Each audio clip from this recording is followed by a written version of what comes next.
So we're going to bring up Jim Steele, who actually is currently at InsideSales.com. How many Inside Sales folks in the house?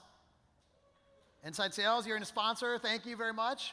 And Jim has joined an amazing company, Inside Sales, and then before that had an unbelievable run at Salesforce. And actually, we had dinner last night. I got to hear about some amazing stories from the early days of Salesforce. Jim was president of Salesforce, ran lots of different teams, including sales and customer success.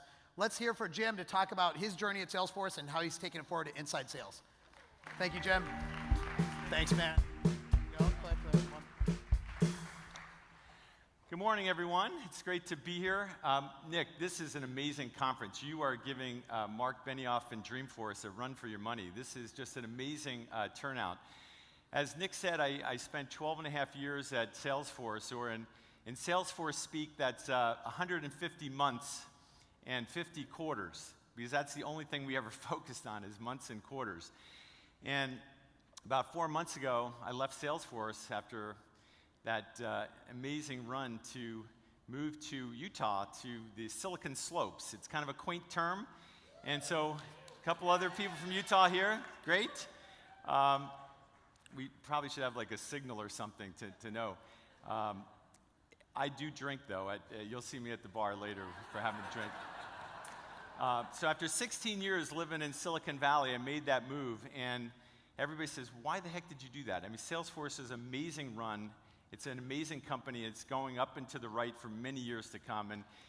And Nick has asked me to talk about the Salesforce customer success story, but just my quick advertisement for Inside Sales. You all have your brochures on the table, so I'm not going to go into any detail, but it feels to me like Salesforce did in 2002. I mean, I've gone from one rocket ship to another, same kind of growth trajectory, same kind of CEO with this wild vision of changing the world and disrupting the marketplace, an exciting space, leveraging data science and predictive analytics with machine learning to help salespeople sell more revenue. That's my pitch. It's the Moneyball analogy, and we had Michael Lewis last year at our conference at Accelerate. We also had him at the Salesforce conference a year or so ago, and we are applying that same concept. Everybody's learned, through Amazon over the last 15 years, they know more about what we want to buy than we know, and they do it through data science, and no one ever calls Amazon, right? You have this amazing relationship. Why can't we apply that to the selling process that really hasn't changed? I've been selling now for, hate to say it, 35 plus years, and the selling process, I grew up on selling mainframe computers with IBM on Wall Street, where you had the 3 martini lunches, and it was all about these relationships that you established with customers. But I can't wait, and all of you can't wait for these millennials coming on. You can't wait 30 years for them to be as productive and have those relationships, because companies are going in and out of business, within months, not years. So this is an opportunity to help these millennials who love data, who love technology, and work a lot smarter to sell. So that's the advertisement. So I've been asked to share the customer success story at Salesforce, and I have to go back to my first week on the job when I walked in my office at 1 Market Street, right next to Mark Benioff's office. And that first week he walked in my office, he said, "What are you doing here?" And I said, "You hired me. I just left this 20-plus year career at IBM and Ariba, and now I'm here working for you." And he said, "No, what are you doing here? There's no customers here." He said, "I don't want to see you." He said, "I want you to be out in front of customers." And that hence, began this 12-and-a-half-year kind of world tour where I tracked it. In fact, every quarter, Mark would have me report on how many calls I made, what the feedback I was getting from the customers. I had about 4,500 sales calls that I made, meetings with customers in that 12-and-a-half years, and put on probably about 5 million miles of travel. So I'm going to share with you a little bit of that story. So in 2002, it was a pretty tough time. If you remember, 2002, this was post 9/11.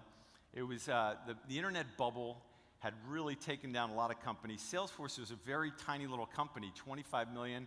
We had about 200 people, $100 million market valuation. And the value proposition was very easy. Any one of us, I could have sold this, right? It was simple, it was fast, it was easy to use, and we were replacing Siebel everywhere we went, which was very difficult to use and very cumbersome and very expensive. So it was a great time to be at Salesforce in those early years. We only had one product, we had one data center, and we had no partners. In fact, the logo, the no software, the partners said, that kind of applies to services too. You guys may as well have another line through the services. And that, of course, has changed dramatically in the last 13 years. The company is now over $5 billion in revenue. I think it's actually, not that I check on a regular basis, I do still carry some stock, thankfully, at $47 billion as of this morning. And it's no longer a single trick pony with SFA. It's all about the customer success platform, and it's about transforming the way companies manage their information and make decisions better. And there's now 8 clouds instead of one product, multiple data centers all over the world, and an extensive partner ecosystem. From a customer point of view, when I started, we had 2,000 SMB customers, but we had this amazing attrition rate. It was the leaky sieve. We had 8% attrition a month. And you multiply that out, that's like almost 100% churn every year. And Mark was basically like, you guys have to sell a hell of a lot to make up for that, all those customers that were leaking out. Plus, all the contracts were month-to-month contracts. We had no yearly contracts. So, and by the way, we had a stated direction to avoid the CIO. Everything was about go to the department head that has a credit card and find that guy with a credit card and put the contract on a month-to-month. And that's no way to become a world leader, right? To avoid the real C-suite decision makers.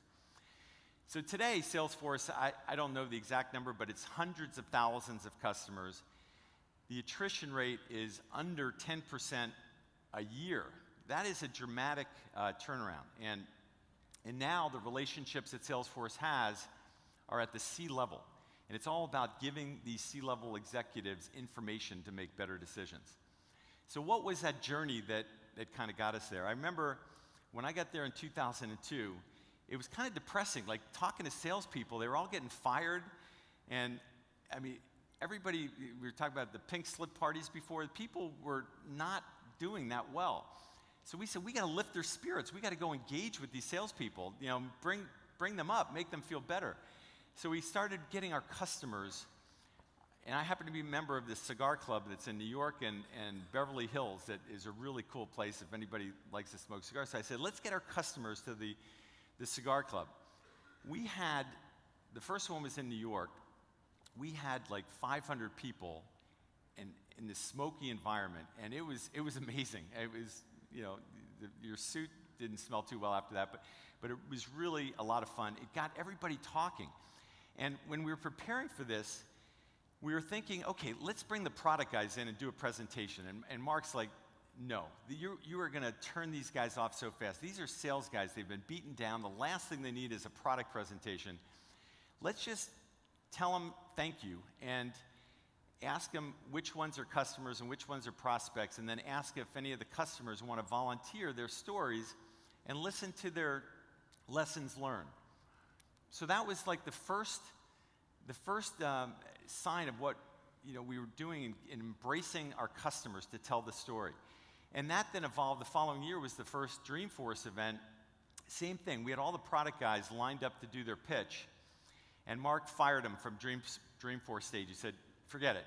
If you guys do this, you are going to turn them off. They will come and they'll be like, this is a ho-hum kind of conference. It's like every other technology conference, and they'll all walk out. So instead, he just ad hoc got customers to come up. We had like 10 customers deep by the end of the session volunteering their stories, their lessons learned. That was the magic of viral marketing. That's when we said, it shouldn't have been a surprise to anybody. The customers are the best salespeople if they become evangelical. So that was kind of the real start of something special at Salesforce. And then in 2003, we closed a couple big deals. We put our enterprise team together. ADP, if anybody's ever worked with ADP, these guys are very demanding. The customers that we were selling to are Mike Capone, who's actually related to. We had Vito Giuliani. We had Renato Crescetti. These guys basically threatened us. They said, if you screw up, you will be swimming with cement shoes in the Hudson River. They told us that, and we took them very seriously. And ADP, it's a funny company. It wasn't that funny at the time. We basically felt we had a gun to our head, and we had to make ADP happy. Mike Capone just retired from ADP about 6 months ago. I had dinner with him. And every year he would give me a list of things. He said, this is what you have to deliver. And we would iterate on that list. We would never overcommit. We'd say, Mike, we're going to do as good as we possibly can on this, but we're not going to get to everything. He gave me his final list last year. Like every year it was that list, and we were always iterating on it. ADP was an amazing story. Cisco, Brad Boston, we had about 50 users in Europe that were using Salesforce, and then 50 in Asia, and all of a sudden all these customers started, through the Cisco network, started using us. Brad Boston, the CIO, called us in and said, what are you doing? This is not a standard. I need to see you come back and show me security, reliability, scalability, performance, integration, and customization. That changed the direction of, these are all seminal moments at Salesforce. That got us all in a room as we said, wow, if we want to keep Cisco, if we want to have an opportunity, not just to keep the licenses that we have, but to expand, we need to meet these requirements that Brad Boston laid out. This is where tactics often dictate strategy. With all the great strategy in the world, we couldn't have predicted that we'd have that meeting with Brad Boston. Merrill Lynch was another it was a game-changing situation at Salesforce. Teen Zwo, who you saw before from Zora, Teen and I were with Merrill Lynch, and Merrill, we'd been working on him for like a year. They had 25,000 financial advisors, and none of them were happy with their CRM. You can guess it was a clunky old CRM from the pre-cloud, pre-internet days. They didn't like it. They spent $100 million on it. We got them to the point, they came in and we met with them. Mark Benioff was with us, and they said, we're ready to go. Here, we're going to write you a check for $27 million, and we'll give you, for the licenses over 3 years, we'll write you another check for $10 million if you customize your service for us. And I jumped across the table. I was ready to grab that check, like right out of their hands. I was like, yes, we'll do whatever it takes. Mark says, no. He says, we're not going to do that. I thought he was crazy. I said, what are you talking about? This is $37 million. And he said, I'm sorry, but this is a one-to-many model. If we do that exactly the way you want it to, we will divert all this development resources from all of these other customers that we have. And by the way, we will never make you happy. We will fall into the same trap as every other software company, over-committing and under-delivering. So we're not going to do it. And in fact, I'm not even confident that if we did that, your guys would use it. And I can't afford to have that reputation on Wall Street that we had a failed customer.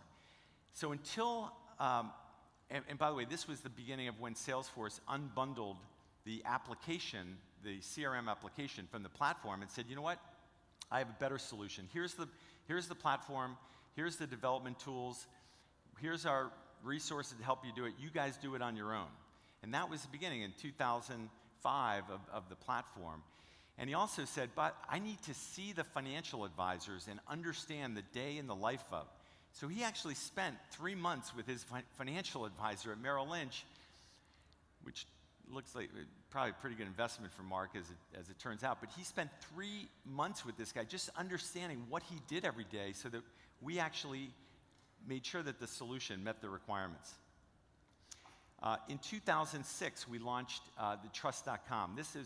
We actually had this meeting in Half Moon Bay, and we had this guy, we called him Dr. Doom.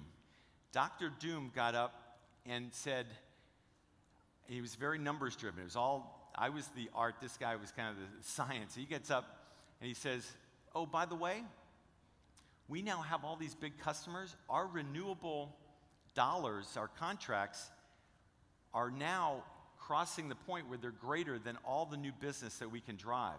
And yet all we're talking about is new business.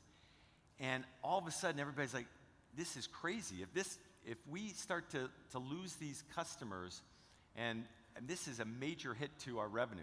So that's when we formed the renewal team in 2007. In 2008, we had been doing all of the deployments ourselves, all of the development, the services. We had a few kind of smaller boutique-ish kind of SIs like Blue Wolf, who was amazing right from the start, but Accenture, Deloitte, PwC, IBM, Global Services, none of the big global SIs had really worked with us up until that point. We were trying to do it all ourselves, and that was the point in time when we decided we have to embrace the partners. We cannot do it all. We have to support them. Following that, we decided we really needed to embrace the CIOs. In 2009, we hired these CIOs from DuPont and Harrah's Casino. We hired all these CIOs who were amazing CIOs that would come in and teach us what we needed to do to make the CIO happy and to make the C-level happy. And Japan Post was a great example. They ended up doing a deal for about 25,000 licenses that had nothing to do with CRM. They were doing it to address IT projects for the CIO. Following that, we did the early warning system and the red account process. This is where we started to look, our customers would come to us and say, you know more about lessons learned and best practices than anyone. Why aren't you sharing with us what other customers are doing and how they're successful? You have all these customers. So with the early warning system, we were able to go to these customers and say, here's where you're off track, and catch them early on before it was too late. And that's when we also started doing multi-year contracts to help drive the business. The Customers for Life organization in 2011, that's when we started realizing we can't just throw bodies at every single situation. That was what we were doing early on, and it's not scalable.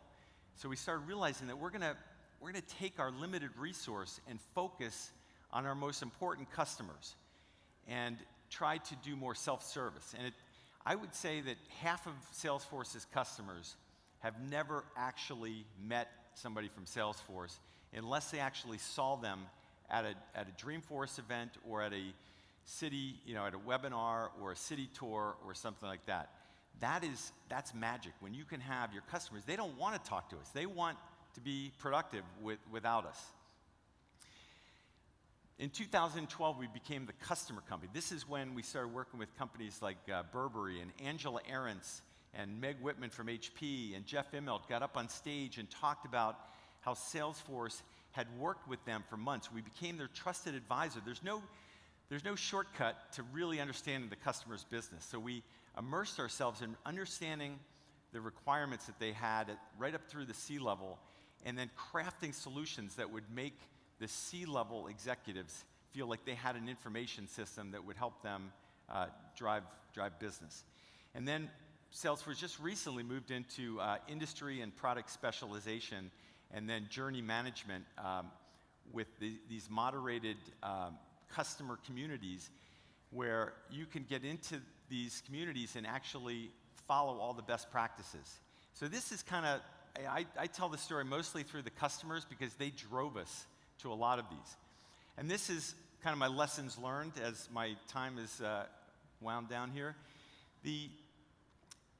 It's really a mindset. For me, the customer success is a mindset. It's not a program. It's not, the numbers are important and that helps you manage it. The data science behind it, I'm all for that. But if you don't have every employee in your company with the mindset around customer success, and thinking of it as a journey, if the customer feels like you are not in it for the long haul, that you really don't care about their success, that you're trying to slam down a deal and that's the most important thing to you, you will never become that trusted advisor for that customer. You heard, I think it was Teen talking about Wall Street, don't be talking about greed on Wall Street. It's important. When you look at your customers, you can't be greedy. We had this kind of philosophy early on at Salesforce that, look, let's not go for the big bang, because that extra 3 or 6 or 9 months to boil the ocean only to still have challenges. When you launch any kind of project, you're going to have challenges. So we said, let's get started. Cloud computing is very iterative. You're not going to solve all the problems day one, but it's the way you listen to your customers, the way you communicate back to them, and the way you resolve each of the issues as they come up. So seed and grow is a very important part of our strategy. With any new hire, and I'm doing this at Inside Sales too, not that we're arrogant, but I can tell you from my experience selling for as long as I have, so many customers tell me that when they deal with an arrogant company, they are looking for an opportunity to go somewhere else. And that arrogance, by the way, is often, it's not what you think. The arrogance is people like us, salespeople and service people, being frustrated that our customers are not moving fast enough, because we see this possibility that they have, and we want them to get there, but we haven't done the legwork. We're trying to find the shortcuts to get them to do it faster, and we haven't led them down that path. So that comes across as arrogance to the customer when we're like, I don't get it, why are you waiting? Move now. Then they want to go somewhere else. The customer evangelist, clearly that's been the biggest part of Salesforce's success, creating that ecosystem of evangelical customers and partners. And the other mindset is every employee. Mark Benioff asked a question at Jeff Immelt's management meeting. He said, how many of you are part of customer success? And like the silo of people raised their hand and said, we are. And he said, no, you're all part of it. And he did this with us too at Salesforce. And of course, the people in the customer success group and the services raised their hand. He said, you're all part of customer success, and it has to go right through the entire company and the DNA. And then the transparency. I think if you're open with your customers, you tell them the problems you're dealing with, you're not trying to hold them off. You're saying, yeah, we're dealing with a tough problem. They're going to be patient. They're going to want to work with you. So with that, I'll turn it back to Nick. Thank you all very much. Thank you so Thanks. much, Jim. Amazing. Great job. Unbelievable.